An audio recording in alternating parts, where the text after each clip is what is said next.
Je m'appelle Marie-Paul Urban-Ruhlmann, je suis née à Strasbourg et j'ai passé mon enfance à Obernai, mon adolescence également, au lycée Frépel jusqu'en terminale. Et j'ai eu des parents qui, dès ma naissance, ont été très ouverts par rapport à l'Europe. Et je pense que par rapport à la construction, la reconstruction de ce qu'ils avaient vécu et dans la famille, c'était très important, effectivement, nous ouvrir à cette notion européenne. Et pour moi, ça a été une chance fantastique parce qu'ils m'ont laissé vraiment choisir mon parcours. Alors cette enfance à Obernai était fantastique parce que, comme dit, j'étais bercée dans cette notion, on parle beaucoup d'identité alsacienne. Pour moi, c'était une évidence. Je ne l'ai pas perçue tout de suite, mais par mes amis, les uns arrivaient des villages, les autres étaient en pension ou à l'internat de garçons. On avait surtout une notion de camaraderie qui était assez fantastique puisque les cours, par exemple, de religion se passaient le mercredi matin à 11 heures et puis chacun, les trois communautés religieuses, que ce soit les protestants, les catholiques et les juifs, allaient à leur cours et puis il n'y avait jamais aucun problème. À Obernai, après les cours, en général, quand on était un petit peu plus âgé, on allait chez Gell boire un café parce que c'était tendance. C'est un peu ce qu'on faisait par la suite quand on sortait de la fac à Strasbourg. On allait tout de suite boire un café. Et c'était toujours très convivial. On n'avait pas du tout de la crainte de quoi que ce soit par rapport à cette notion où les copains parlaient beaucoup l'alsacien. Moi, personnellement, dans la famille, on parlait peu l'alsacien. Ma grand-mère était vosgienne, donc elle ne parlait pas l'alsacien. Du côté de chez papa, ils le parlaient, mais ils parlaient plutôt entre eux quand il s'agissait de ne pas nous faire comprendre et de se dire des choses entre eux. À l'école, c'était interdit. Dans les cours de récréation, tout était interdit. Et moi, je l'ai beaucoup regretté, et surtout par la suite.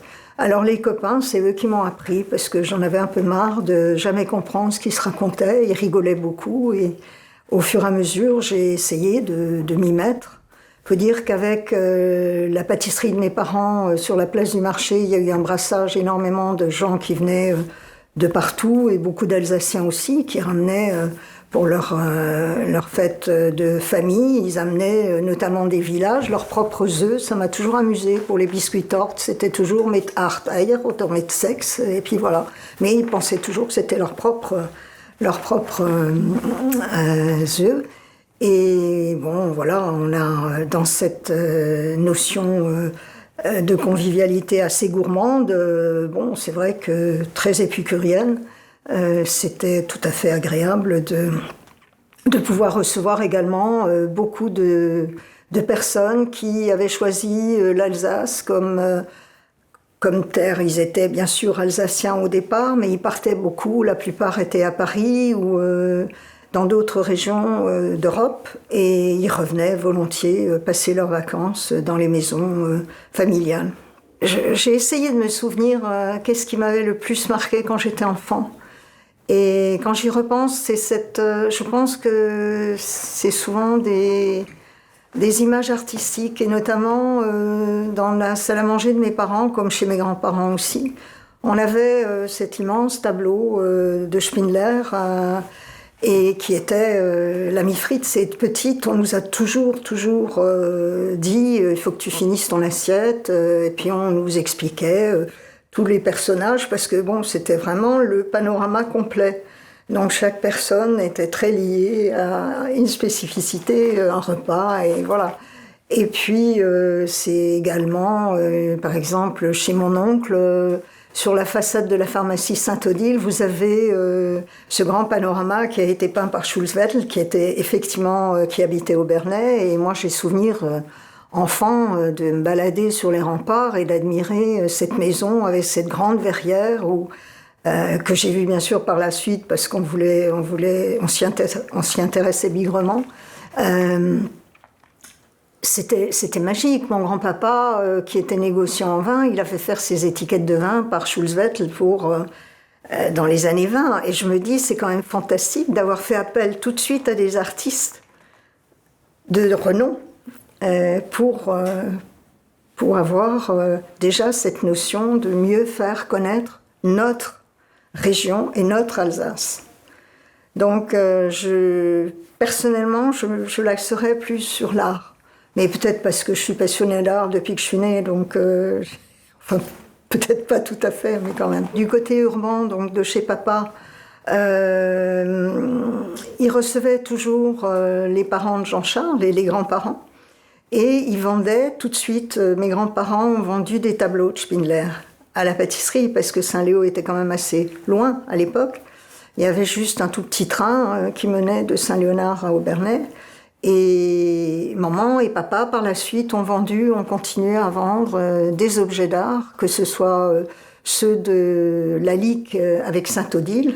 Je me souviens de cendriers qui étaient magnifiques, dans lesquels, bien sûr, on pouvait mettre des chocolats, des cerises aux kirsch, tout ça, c'était lié, mais toujours par rapport à l'art. Et je suis restée très attachée, bien sûr. Jean-Charles et moi, on a fait toutes nos études jusqu'en terminale, et puis on continue à se voir, bien sûr, au niveau familial. Et donc, ce côté-là, je pense que cette identité-là est très forte, entre autres.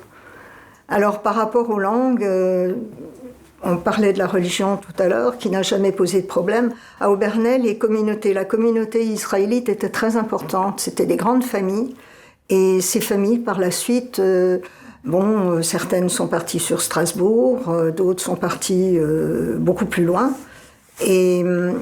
Mais on se retrouve toujours, les anciens élèves de Frépel, on se retrouve et on est restés amis encore aujourd'hui.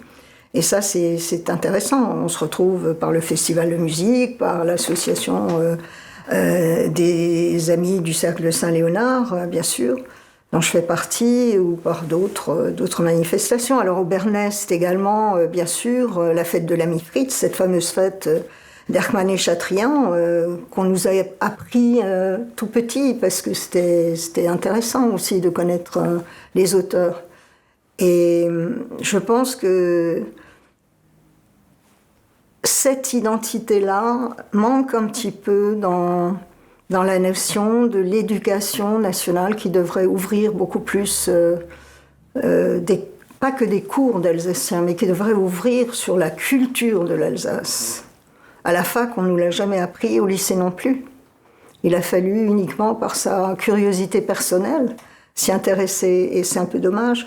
Alors bon, le dialecte, je le pratique mal, je le comprends, mais je le pratique peu. Et je suis de ce côté-là tout à fait coupable. Et je me dis que je vais sans doute suivre des cours d'alsacien. Personnellement, dans mon parcours professionnel par la suite, j'ai suivi bien sûr avec Elsa Legel une immersion totale pendant 3 jours avant d'entrer à la radio et à la télévision. Et je me souviens, ça a été pas cruel, mais c'était quand même très difficile, parce que déjà le lire, et puis ça dépend des accents, enfin voilà. Et celui que j'avais, qui était relativement basique, par l'affaire, par les parents, parce qu'on les aidait, je les ai aidés toute mon enfance et mon adolescence, il est évident que c'était plutôt lié à des commandes ou à du simple politesse que d'oser parler. Et ça, je pense que, quelles que soient les langues, il faut qu'on ose parler, et puis on ne le fait pas. Alors, quand vous m'interrogiez sur l'Alsace, chez nous, c'était effectivement... ça passait bien sûr par la gastronomie, mais c'était aussi ce besoin de lecture. En ce qui me concerne, j'ai toujours été passionnée par les livres, et donc je crois que c'était cette curiosité-là aussi qui me poussait à en savoir plus. On allait au Mont-Saint-Odile comme tout le monde forcément, et puis tout petit on nous disait Louis XIV en voyant la plaine d'Alsace s'est exprimé en disant quel beau jardin. Donc nous, la notion de jardin, c'était bien sûr les fleurs, c'était tout ce qu'on avait au jardin ou au verger, parce que dans le verger il fallait cueillir les fruits pour la faire, pour les tartes. qu'il s'agisse de pommes, de mirabelle ou de quatch. Et voilà, mais c'était pas que ça, c'était les forêts. Ma grand-mère vosgienne, ils avaient été bombardés à Saint-Dié, donc tout avait été détruit, mais il restait une forêt. Et donc cette forêt, il y avait ce besoin d'aller voir cette forêt, de la sentir, de voir les arbres, de les toucher. Enfin, c'est quand même quelque chose de très, très sensuel et très nostalgique, quelque part au niveau émotionnel, de se dire des personnes qui ont été bombardées, il ne reste plus rien, voilà, c'est pas évident. Et puis le parcours de mes grands-parents ou de mes arrière-grands-parents a été effectivement aussi très, très, très lourd, parce que qu'il s'agisse de la famille, surtout de la famille Schmutz, qui était donc originaire de Börsch, 8 enfants, et dans ces 8 enfants, bien sûr, il y a eu des petits-enfants, qui tous ont été appelés en 40. Mais la famille qui précédait, enfin je veux dire la génération précédente, certains avaient dû aller jusqu'en Crimée. Et c'était le cas de mon grand-père d'ailleurs. Et au retour, bon, il y avait bien sûr ceux qui étaient revenus gazés, il y avait ceux qui étaient blessés, il y avait ceux qui n'étaient jamais revenus. Et par la suite, la guerre suivante, c'est ceux qui étaient malgré nous, ou ceux qui s'étaient retrouvés confrontés à cette annexion et qui, voilà, ont dû être réfugiés. Alors à Obernai, vous aviez un centre, j'allais dire intellectuel, c'est pas péjoratif, mais bon, à partir du moment où vous aviez fait des études, on vous considérait comme trop français, donc ils sont partis en wagon jusqu'à Maestratsem. Et ils ne savaient pas si on allait les envoyer en face ou si, au contraire, ils pouvaient partir un peu plus bas en France. Et donc, deux d'entre eux sont partis effectivement en France dite libre à l'époque. Et puis, ils se sont réfugiés dans les Alpes, à Cruseilles, entre autres. Mon grand-oncle, le parrain de maman, qui est donc le frère de mon grand-père, lui a ouvert sa pharmacie Saint-Odile, il l'a ouvert à Cruzel. Il l'a appelée la pharmacie Grégoire, parce que, vu son nom, il valait mieux qu'il ait la consonance quand même un petit peu plus germanique, il valait mieux l'appeler autrement. Et son autre frère est descendu jusqu'à hier, où il a effectivement monté un centre avec des jeunes étudiants qui avaient fait, comme lui, l'école normale. Et grand-papa, lui, est resté à Börsch pour s'occuper de ses parents et de ses sœurs, puisqu'il y en avait 5, et de l'affaire, bien sûr, du grand-père, qui lui a été, alors tout de suite après-guerre, en 18, il a été tout de suite maire de la ville de Börsch, puisque c'était également une ville libre, comme Obernai et comme Strasbourg. Et donc à Börsch, il a été également conseiller régional. Mais à l'époque, c'était le canton donc de Rosheim, Kiental et Börsch. Alors du côté de papa, fils unique d'une lignée de 5 enfants, de 6 enfants, pardon. Il y en a un qui est décédé et dont on n'a jamais parlé d'ailleurs. Et j'ai essayé de retrouver les traces, j'en ai quelques-unes, mais bon, il est mort adolescent. Et donc, il y avait encore 3 garçons et 2 filles. Et là encore, mes arrière-grands-parents ont permis à mon grand-père, qui lui était cuisinier, de partir et de pouvoir voyager dès les années 1900. Et je trouve ça assez fabuleux que déjà cette notion d'Europe, de voyage... et là, il est allé dans différents... restaurants dans les pays de l'Est, bien sûr parlant l'allemand, forcément, dans les années 1900. Et puis, il est parti jusqu'en Égypte, sur un paquebot. Et ce qui est intéressant, c'est que sur ce paquebot, il a fait la connaissance d'une personne qui était également alsacienne, de Dorlisheim, et puis ils se sont mariés, voilà, en 1910, et puis ils sont revenus après ce parcours en Égypte, tout grand moment était elle. Elle apprenait le français à deux jeunes qui étaient partis avec leurs parents et qui étaient anglais. Donc, bon, tout ça, on nous l'a raconté. Mais c'était très flou et j'ai essayé de noter quelques précisions parce que je trouve ça assez passionnant. Et puis après, il y a eu la suite, la génération suivante, papa, fils unique, bien sûr, qui reprend forcément l'affaire de ses parents, qui était donc une conditoraille à le moment, quand il l'avait acquis en 1910. Et papa, pareil, on lui a permis tout de suite de partir à Paris. Il a fait toutes ses classes chez Nolo à Paris, dans les domaines donc de la chocolaterie, de la pâtisserie et de la confiserie. Voilà, ça c'est un peu l'enfance. Je ne sais pas si ça peut vous intéresser. J'ai souvenir parce que papa, justement, quand il était à Paris, son meilleur copain, c'était Gérard Blicas. Là encore, l'art. Tu vois, c'est tout le temps. Chaque fois que là, vous m'avez fait travailler la mémoire un peu, et c'était très bien. Et je me dis, c'est quand même incroyable. C'est toujours un coup de pinceau. Il y a toujours quelque part un coup de pinceau. Pour revenir à Gérard, pendant la guerre, effectivement, il a quand même fait partie, bien sûr, de la résistance et il a eu un parcours aussi très tourmenté. Il a planqué un drapeau qu'il a peint et que ses sœurs ont également brodé avec la croix de Lorraine. Et tout ce drapeau a été caché pendant toute la guerre pour ressortir sur la façade de la Halle au Blé, où j'ai des photos encore de cette période-là, où on voit ce grand drapeau de Gérard Blicas qui a été posé sur la façade quand il y a eu l'entrée effectivement des troupes américaines et de la libération d'Obernai.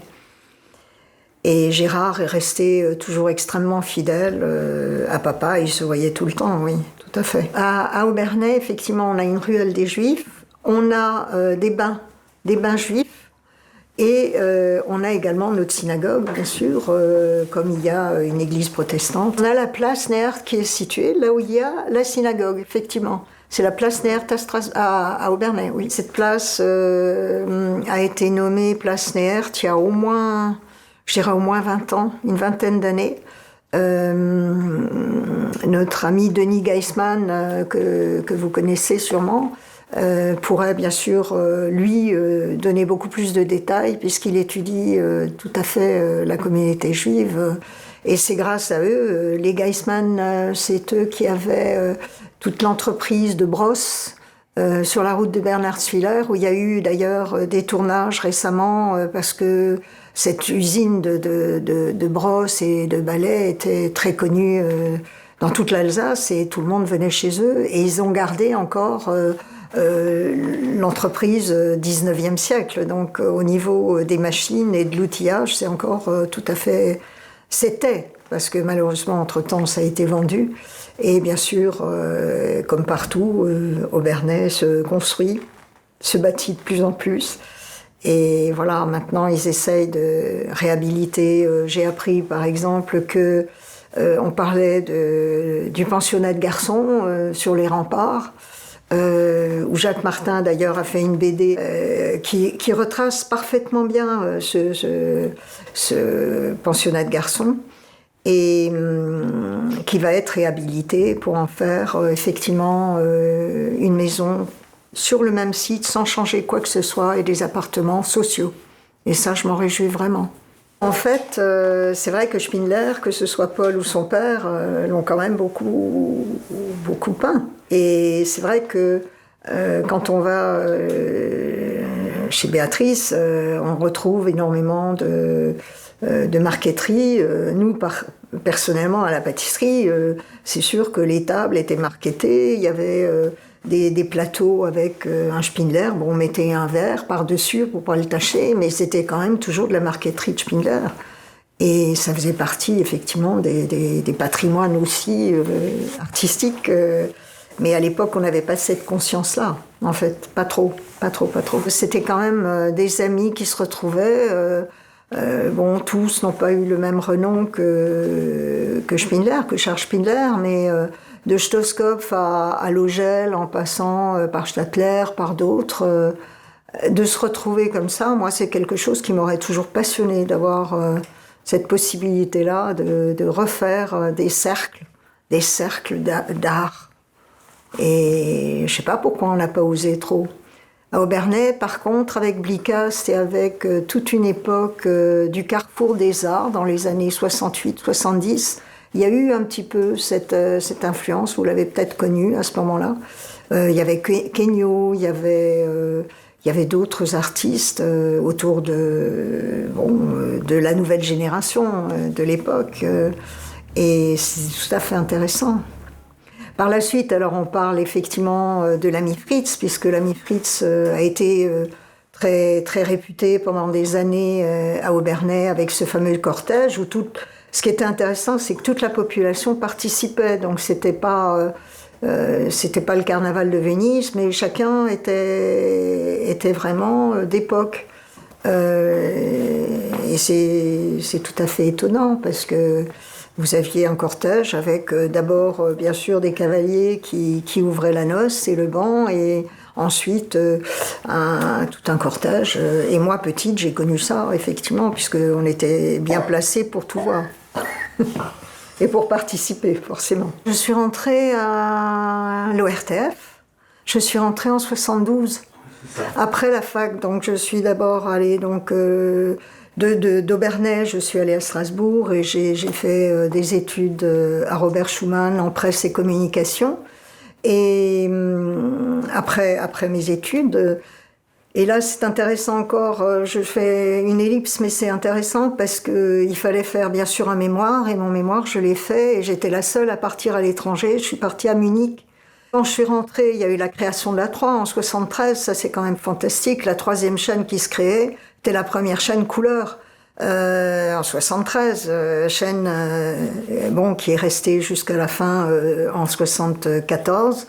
Et on avait surtout un orchestre, et ça aussi on l'oublie, mais l'orchestre avec l'auditorium, avec 85 musiciens, un orchestre qui partait et qui voyageait beaucoup, où on enregistrait à l'auditorium des concerts, bien sûr, on faisait des disques encore, et puis bon, émane de là, bien sûr, les percussions de Strasbourg aussi après. Ensuite, 75, comme tu le dis très justement, la création de France 3, et puis avec cette volonté d'avoir, à ce moment-là, on avait 3 services de presse, un à Lille, un à Marseille, un à Strasbourg. Et c'est vrai que j'ai eu la chance de pouvoir être totalement libre et me lancer là-dedans pour que la presse et la communication se fassent. On a eu la chance d'avoir, dans les années 78-80, un certain nombre d'heures d'émissions qui étaient quand même conséquentes, puisqu'on avait 3 heures de programme. Alors après 82, donc c'est 3 heures de programme par jour, de 17h à 20h. Et c'est une expérience fantastique, puisqu'il y a également à ce moment-là une agence d'image qui a été créée, où on pouvait effectivement se passer les programmes d'une station à l'autre.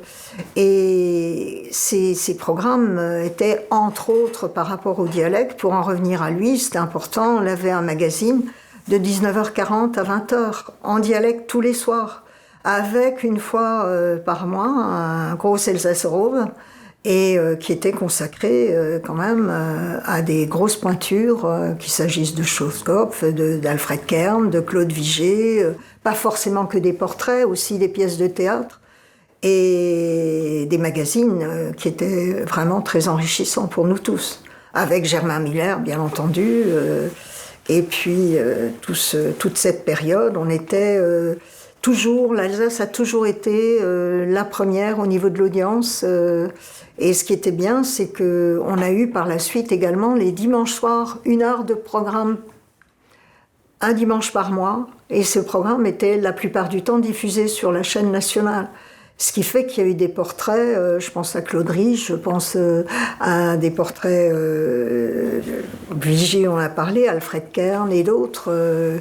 qu'on a pu faire. Et je ne parle pas de la célèbre pièce de Germain Müller qu'on a faite avec Christian, qui était tout jeune et tout gamin. Moi, je l'ai connu comme ça et c'était magique parce que dans ce studio 2, entre Dina Foss, Germain Muller, Christian Breizard et puis Jean-Paul Mounset également qui jouait. Enfin, c'était vraiment extraordinaire. Je me souviens de Martin Alaili qui pour moi était vraiment un mentor au niveau de la culture alsacienne. Il m'a énormément appris.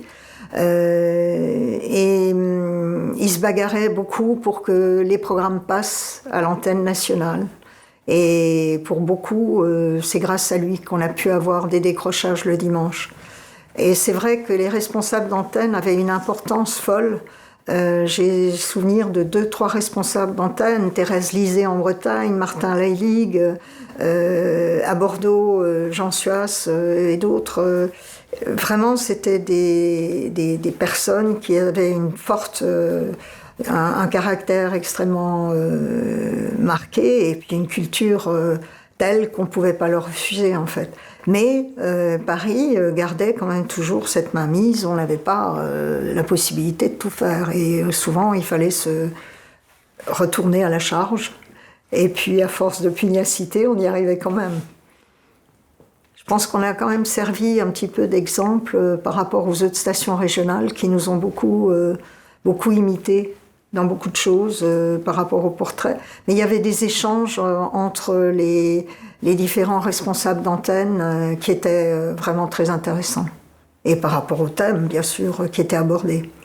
Qu'il s'agisse aussi de pièces de théâtre. Je pense aussi à des tournages qu'on a fait, par exemple, La noce chez les petits bourgeois. Elle s'est tournée à l'auditorium avec Jean-Pierre Vincent qui l'avait donné au TNS. Et il y en a des tas d'autres. On pourrait parler aussi... ce qui était important, c'est que l'auditorium, par la suite, comme on avait perdu l'orchestre, l'auditorium a servi de studio. Et Paris utilisait l'auditorium de France 3 comme studio également pour des émissions jeunesse. Il y a eu beaucoup d'émissions qui ont été tournées chez nous pour la chaîne nationale. Donc ils avaient pris l'habitude de venir à Strasbourg tourner, c'est pas juste, tourner des émissions nationales chez nous. Et il y avait toujours cette possibilité de studio. Et il y avait surtout une équipe technique qui était extrêmement compétente. Et je pense que tout ça, ça a contribué à nous faire vraiment une belle promotion aussi de notre région et de sa culture. Alors par rapport à la culture, je trouve que notre identité à nous, c'est de la richesse qu'on a des 3 cultures. C'est vraiment la culture française, la culture allemande et la culture alsacienne. Les 3 sont totalement liés et l'une ne va pas sans l'autre. Je veux dire qu'on a cette influence latine romane, cette influence germanique, et puis forcément l'alsacien qui est là, c'est comme un trépied de sculpteur, disait Freddy. Et je pense que c'est d'ailleurs lui, je reviens à Freddy Ruhlmann, mon mari, qui a eu, au niveau concret, si quelque chose devait être retenu, je pense que la sculpture qu'il avait réalisée, qui a été présentée au Grand Palais à Paris, parce que c'était une inclusion unique au monde de 2 matériaux relativement antinomiques, à savoir le cristal et le bronze. C'est un faisceau de cristal qui est dans lequel sont inclus 3 visages en bronze, qui chacun réverbère justement cette multiplicité et ce besoin de mieux comprendre l'autre et de mieux le connaître en l'appréciant, et qui est réverbéré grâce au faisceau de cristal. Dans chaque faisceau, on retrouve des visages. Et c'est aussi notre tridimensionnalité culturelle. Malheureusement, cette culture, je trouve qu'on n'en trouve guère elle se perd malheureusement, et que c'est peut-être à nous encore de faire le nécessaire pour la faire mieux connaître. Je pense que il faudrait être beaucoup plus curieux et puis beaucoup plus vigilant par rapport à cette disparition, enfin que j'espère ne sera pas totale. Vraiment, je le souhaite ardemment, mais c'est vrai qu'on ne sait pas trop comment s'y prendre pour la maintenir à flot. Parce que certains se sont posé la question. Effectivement, vous avez encore des émissions dialectales. On a encore des émissions, mais est-ce qu'on en a suffisamment? Est-ce que le fait d'avoir de temps en temps saupoudré... bon, on a Random le soir, effectivement, mais c'est quand même relativement saupoudré. Les émissions du dimanche permettent d'avoir encore une écoute de l'alsacien. Et pareil pour la radio, les radios régionales, elles se battent pour qu'on entende encore un peu le dialecte. L'Ami Hebdo fait ce qu'il peut au niveau de ses articles et des langues. Moi, personnellement, c'est vrai qu'il faut que j'aille au marché à Obernai pour entendre, et je me régale, mais pour entendre encore l'alsacien, parce qu'on l'entend de moins en moins. De toute façon, le marché d'Obernai a toujours été un plaisir. Chaque fois que j'allais au marché, et c'était rare quand je travaillais, parce qu'on était quand même très actifs, on terminait soit à minuit et plus souvent tard, parce qu'il y avait des manifestations au moins 3 fois par semaine à l'auditorium, entre les enregistrements, les concerts, les spectacles, les pièces de théâtre. Mais le marché à Obernai, ça a toujours été, et je vous le recommande vraiment, c'est un plaisir, parce qu'en plus, il est le long des remparts, et c'est un bonheur. Et là, on retrouve encore, mais pas que des personnes âgées, et ça, c'est rassurant aussi. On entend encore des enfants et des personnes adultes parler l'alsacien. Et c'est très imagé. Et bien sûr, on commente ce qui s'est passé la veille. En ce moment, on commente des événements beaucoup moins drôles, mais c'est vrai que c'est important. La CIRCOM, c'est une idée de Pierre Schaeffer, qui était directeur de la recherche de l'ERTF dans les années 75 et qui a eu l'idée géniale d'imaginer des chaînes nationales qui puissent coproduire entre elles. Et donc, cette idée s'est concrétisée de manière très imagée, et avec des coproductions avec la RAI, donc l'Italie, avec l'Allemagne, la RD, avec la RTBF à Liège, et avec la France.